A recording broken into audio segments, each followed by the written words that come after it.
It was about as good a night for Democrats as they could have asked for. They won a trio of high-profile races in New York. Zohran Mamdani, the 34-year-old Democratic Socialist, won the mayor's race there. Across the river in New Jersey, you had Mikey Sherrill, the former Navy pilot, who won going away in that state. And then in Virginia, you had Abby Spanberger, a former CIA officer, who also won very easily. And I look forward to utilizing every single tool at my disposal as the next mayor of the city to fight for the people of it. Ideologically, those Democrats were a bit different, right? So Mamdani, he's a Democratic Socialist. He had a lot of really ambitious policy proposals like freezing the rent, making buses free, and he wants to tax the wealthy to pay for all that. And I am incredibly honored to be your next governor. Sherrill and Spanberger are kind of more from the moderate wing of the party. Virginia chose pragmatism over partisanship. One thing that united all three of them, though, putting aside ideology, was that they all relentlessly focused on affordability, cost of living, the economic issues that voters still say is the most important issue to them.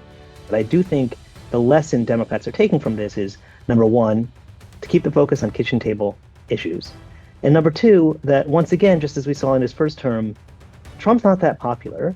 And to the extent that he's popular with a certain segment of the electorate, he has a pretty difficult time in transmitting that popularity to other candidates. So when he's not on the ballot, there's a lot of voters who may turn out for him that don't turn out for other Republicans.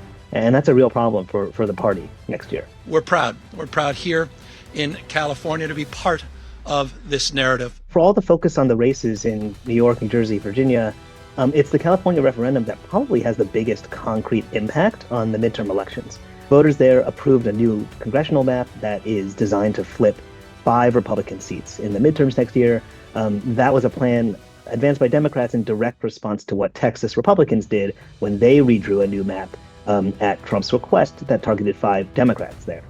And so if that had lost in California, Democrats really would have been starting in the House race next year from behind the 8 ball. This kind of evens the playing field a little bit, although as we've seen, there's a number of Republican states and a couple of Democratic states that are already in the process of trying to redraw their own maps. Democrats really needed to show that they could still win elections, right? They're locked out of power in Washington after losing the presidency, the House, the Senate last year. They've been kind of wandering the political wilderness this whole year. Trump's been kind of running roughshod over all sorts of norms. And Democrats have spent most of the year kind of fighting amongst themselves about the best way to stand up to Trump. And that's all been incredibly frustrating for Democratic voters. And so I think for the party, simply winning these races and showing their supporters that they can field candidates who are strong and who can win these elections, even if they were in Democratic leading states, was incredibly important. And I think psychologically important for a lot of voters as well.